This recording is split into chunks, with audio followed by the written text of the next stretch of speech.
Hello friends, welcome back to the new tutorial of the TypeScript. Today we are going to learn about the string literal types in TypeScript. Those who haven't subscribed my channel yet, please do subscribe my channel, and if you like the video, please do like, share and comment on my video. So let's get started. So here, what do you mean by the string literal types? String literal type allow you to define a type that only accepts one specified string literal. Suppose here I am just accepting one string literal here. You can see that let click to be on click, suppose, or maybe click. Okay, so let me comment all of this one and try to run. Okay, if I add over here like click equal to, suppose I will add on click, what happened? The on click is not assignable to the type click.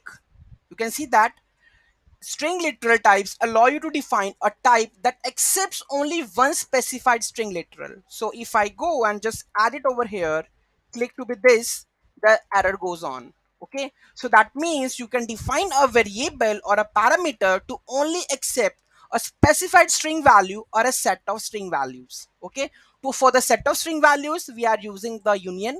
So here we are defining the type up, down, left, right. So if I go with the direction, so you have to just specify these string literals.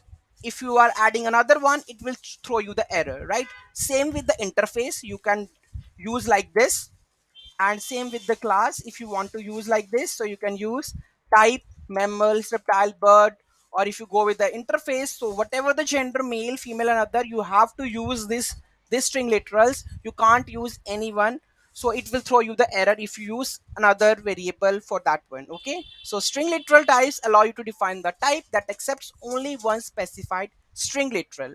Any doubt, any query in that, let me know in the comment section. Thank you so much for watching this video. Have a great day.